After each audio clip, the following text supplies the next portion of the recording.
Puis, ce qu'on s'est rendu compte d'abord concernant le 0.05, c'est que ça pourrait vraiment faire une différence, pouvoir agir, disons, en prévention beaucoup plus tôt, parce qu'en ce moment, l'appareil de détection qui est utilisé par les policiers quand il y a un contrôle routier, le calibrage fait en sorte que dans les faits, c'est seulement quand tu dépasses 100 mg d'alcool dans le sang que les policiers vont t'amener au poste pour là, passer les kilomètres.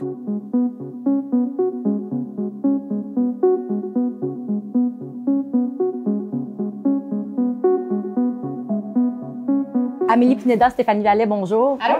Vous êtes les deux journalistes d'enquête ici au Devoir et on vous reçoit aujourd'hui pour parler de votre enquête sur l'alcool au volant. D'abord, pour donner un peu de contexte, le Québec, c'est la seule province au Canada qui n'impose pas de mesures administratives à 0.05. Pourquoi? Jasmine, c'est vraiment la grande question et c'est la question qu'on s'est posée parce qu'on s'est rendu compte finalement que ça fait depuis le mois de mars que le gouvernement refuse d'aller de l'avant avec l'adoption d'une mesure administrative qui avait été demandée par le Parti libéral du Québec. Puis qu'est-ce que ça serait, les mesures administratives, s'il y en avait? Mais en fait, quand on parle de mesures administratives, ce qu'il faut comprendre, c'est qu'on n'est pas en train de parler du code criminel. Au Canada, partout ailleurs, dans toutes les autres provinces, la limite d'alcool, c'est 80 mg, le fameux 0.08 que tout le monde connaît. Donc, quand on parle d'une mesure administrative, le but, c'est d'avoir un effet dissuasif. Donc, on peut parler, par exemple, d'une suspension de permis quand quelqu'un prend le volant et qui dépasse la limite de 0.05. Ça peut être aussi une amende salée. Il y a des provinces où première fois qu'on te prend, c'est peut-être un montant un petit peu moindre, mais si tu as récidive, ça va être un petit peu plus. Donc, c'est vraiment des sanctions qui vont faire en sorte que les gens vont peut-être hésiter à prendre le volant avant, mais au niveau criminel, ça reste quand même le 80 mg pour des accusations. Puis pourquoi vous avez décidé de vous attarder à ce sujet-là maintenant? En fait, c'est qu'il y a vraiment eu 3 recommandations en ligne juste au cours de la dernière année de la part du bureau du coroner dans l'analyse de décès en lien avec les facultés affaiblies. Et à 3 reprises, ils ont recommandé l'implantation de cette fameuse mesure administrative à 0.05. Et ils ont aussi demandé à la SAQ et au ministère des Transports de se pencher sur la faisabilité de l'implantation d'une telle mesure. Vous êtes allé sur le terrain, vous avez parlé à des experts. C'est quoi vos constats? Bien, en fait, nous, on voulait surtout voir combien de Québécois prennent le volant après avoir pris un verre. Donc, on a pu assister avec les policiers de Longueuil à un contrôle routier pour alcool au volant. Puis, ce qu'on s'est rendu compte d'abord concernant le 0.05, c'est que ça pourrait vraiment faire une différence pour eux, pour pouvoir agir, disons, en prévention beaucoup plus tôt. Parce qu'en ce moment, l'appareil de détection qui est utilisé par les policiers quand il y a un contrôle routier, le calibrage fait en sorte que dans les faits, c'est seulement quand tu dépasses 100 mg d'alcool dans le sang que les policiers vont t'amener au poste pour là, passer les kilomètres, qui va mesurer ton taux d'alcool, qui va servir à porter des accusations et qui va être utilisé s'il y a procès devant un tribunal. Donc, entre 50 et 99, en ce moment, les policiers ils peuvent te sensibiliser, mais ils vont pas t'arrêter. Donc, il y a quand même une marge d'erreur en ce moment qui fait en sorte qu'une personne qui est même peut-être au-dessus de 80 pourrait repartir au volant de son véhicule parce que les machines sont calibrées de cette façon-là. Il faut vraiment que tu tiennes plus debout pour qu'ils puissent vraiment avoir le pouvoir de t'emmener à ce moment-là. Puis, vous avez aussi mis la main sur le rapport qui a été rendu public par la ministre mercredi. Exactement. Puis en fait, ce rapport-là, c'était en réponse aux fameuses recommandations qui ont été faites par les coronaires. La SAQ a produit un avis où la conclusion disait que le 0.05, c'est une mesure porteuse. Hier, quand la ministre a rendu public, bon, il y avait toute une analyse. Donc, la SAQ a vraiment fait un travail de fond où elle explique que ça pourrait même sauver jusqu'à 9 vies par année, une dizaine de blessés qu'on pourrait éviter. Donc, nous, on savait déjà que la SAQ recommandait ça, mais que le gouvernement refusait d'aller de l'avant et la SAQ le soulignait un peu dans ses communications en disant « c'est une prérogative du gouvernement ». Nous, on constate qu'en effet, c'est une mesure porteuse, mais c'est vraiment une question politique. Un autre volet de votre enquête s'intéresse à Éducalcool. Vous expliquez que cet organisme-là s'est opposé à l'adoption d'une mesure administrative pour que les conducteurs ayant plus de 50 mg d'alcool dans le sang. Comment on peut expliquer ça de la part de cet organisme-là? Ils s'y opposent aujourd'hui, mais ils s'étaient déjà opposés à plusieurs reprises par le passé. Ils ont même déjà déposé à 2 reprises des mémoires en commission parlementaire quand le gouvernement s'est posé déjà la question du point 0,5. Et ce que nous a expliqué Hubert Sassi, qui a été à la tête d'Éducalcool pendant quasiment 32 ans, mais aussi sa successeur, Geneviève Desautels, c'est que selon eux, ça ne peut pas être une mesure qui peut être implantée indépendamment de toute autre constellation de mesures. Donc, pour eux, juste le 0,05, c'est pas suffisant. Il faut que ça soit absolument accompagné, par exemple, d'une augmentation des barrages routiers, mais aussi, ils mettent beaucoup de l'avant un programme pour les serveurs, tenanciers de bar, gérants de bar, pour qu'ils puissent, eux aussi, avant de servir des consommations, mesurer, voir combien de consommations ils servent, en fait, à un client. Donc, pour eux, il faudrait vraiment implanter toutes ces mesures-là avant de décider d'aller de l'avant avec le 0,05. C'est une position qui fait vraiment sourciller tous les experts à qui on a parlé.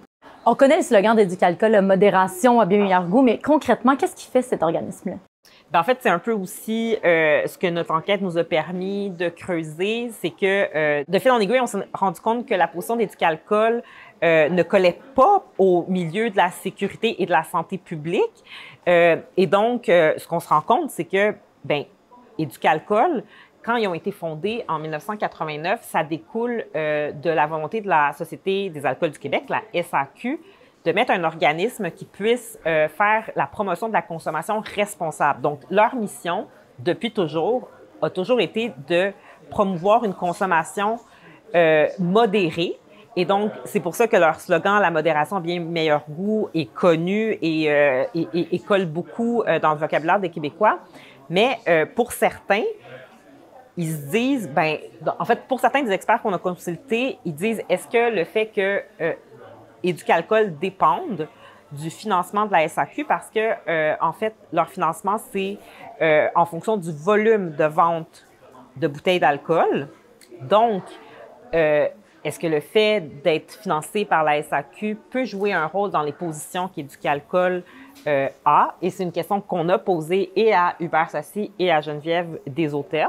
Justement, dans votre enquête, vous révélez que Éducalcool serait un des pires sites web au monde en matière de désinformation sur l'alcool. De quel type de désinformation on parle? C'est un constat qui a été fait par une étude britannique qui a été publiée en 2017, qui avait analysé le message de 29 organismes financés par l'industrie de l'alcool de manière directe ou indirecte. Et parmi ces organismes, il figurait Éducalcool. Et la conclusion était que, après analyse de leur site web, ils véhiculaient beaucoup d'informations désuètes, voire erronées. Et c'est un constat que nous aussi, on a pu faire à travers l'analyse des documents qui sont actuellement sur le site web. Et puis, même la directrice générale d'Éducalcool considère que certaines informations devraient vraiment être mises à jour. Et elle dit que c'est un travail qui est sur le point d'être fait, mais qu'il faut y aller pas à pas. Est-ce que vous avez des exemples? En fait, oui, parce que c'est beaucoup tu sais, on met beaucoup de l'avant, comme on disait, une consommation responsable. Donc, il y a des mots qu'on va retrouver qui parfois font sursauter certains des experts, comme par exemple, on va parler de bienfaits de l'alcool, alors que, tu sais, depuis des années, on le sait que il y a pas de risque zéro à aucune consommation. Il y a une brochure complète sur les bienfaits d'une consommation modérée et régulière d'alcool. C'est d'ailleurs un des documents qui est les plus problématiques actuellement sur le site. Ils parlent très rarement de consommation sans risque, alors que des sites comme celui de l'Institut de la santé publique ou des sites qui sont gouvernementaux vont vraiment mettre l'accent sur le fait qu'il y a des consommations risquées. C'est des termes qu'on trouve très peu sur le site d'Éducalcool. Le plus important, c'est surtout que le site actuellement, selon nos experts, c'est qu'il ne reflète pas la réalité scientifique, les avancées de la science des dernières années. Et ça, c'est une question qu'on a souvent posée à Éducalcool au cours de cette enquête. C'est pourquoi les dernières recommandations, les dernières informations scientifiques au sujet des risques liés à l'alcool ne figurent pas au site. Puis la réponse est vraiment juste qu'une mise à jour s'en vient. Et aussi, tu sais, dernièrement, il y a tout ce qui est les limites d'alcool. Tu sais, on sait qu'il y a une nouvelle étude qui vient complètement défaire un peu le message qu'on avait dans les dernières années et qu'Éducalcool mettait beaucoup de l'avant sur le fameux 2 verres par jour, 3 verres pour les hommes, 2 verres pour les femmes. La nouvelle directrice générale d'Éducalcool nous a confirmé que quand elle est arrivée en place, que ces nouvelles limites-là ont été évoquées. Pour elle, c'était important d'effacer tous les chiffres sur le site d'Éducalcool parce que maintenant, on le sait que ça dépend de beaucoup de facteurs et pas seulement le fait qu'on soit une femme ou un homme. Tu sais, ça dépend du poids, ça dépend depuis combien de temps tu prends ta consommation. Donc, on voit qu'il y a un virage, mais les limites d'alcool actuellement, en effet, même le site de Santé Canada les a pas encore mises à jour.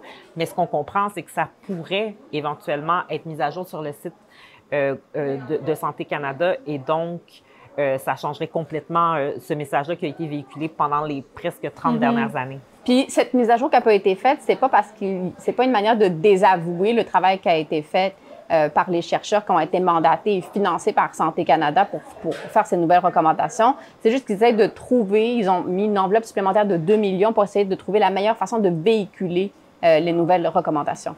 Mais pour l'instant, quand on se rend sur Internet, on n'a encore pas les bonnes informations au sujet de l'alcool. Si les informations ne sont pas à jour selon la plus récente étude, mais je pense que tous les experts consultés, même Éducalcool, s'entendent pour dire qu'il n'y a pas de consommation sans risque. Pour ce qui est du 0.05, qu'est-ce qui devrait être mis en place selon les experts que vous avez consultés dans les dernières semaines? Bien, je pense que depuis hier, le fait que la ministre Guilbeault ait rendu l'avis public, on réalise à quel point c'est une mesure qui peut vraiment faire une différence parce que dans les dernières semaines, la ministre elle mettait beaucoup de l'avant qu'au Québec, on est vraiment exemplaire sur, par exemple, les sanctions pour les récidivistes de l'alcool au volant, ce qui est vrai, tout le monde le reconnaît. Par contre, la mesure du 0.05, elle s'adresse vraiment à monsieur, madame, tout le monde, à vous et moi qui, parfois, on va sortir, prendre 1 ou 2 verres, hésiter à prendre le volant. Bien, une mesure comme celle-là, l'objectif, c'est vraiment d'être dissuasive puis de faire en sorte que les gens ne prennent pas le risque de prendre le volant. Puis ce qu'on se rendait compte aussi, c'est que dans les rapports de coroner qu'on a analysés, c'était seulement 14% des décès qui étaient des personnes qui étaient en récidive. Donc, la vaste majorité, c'était des gens qui avaient peut-être jamais conduit ou pris le volant avec les capacités affaiblies. Puis concernant Éducalcool, la principale piste de solution qui est envisagée par les experts à qui on a parlé, c'est de revoir le financement d'Éducalcool, de diversifier ce financement-là et surtout qu'il ne provienne pas directement de l'industrie. Mais ça voudrait dire aussi changer la mission et le mandat d'Éducalcool qui actuellement n'est pas un mandat de santé publique. Merci beaucoup d'avoir été avec nous aujourd'hui. On rappelle que toutes ces informations-là que vous venez nous communiquer sont disponibles sur le site web du Devoir. Donc, on peut aller lire votre dossier sur l'alcool au volant. Merci. Merci. Merci.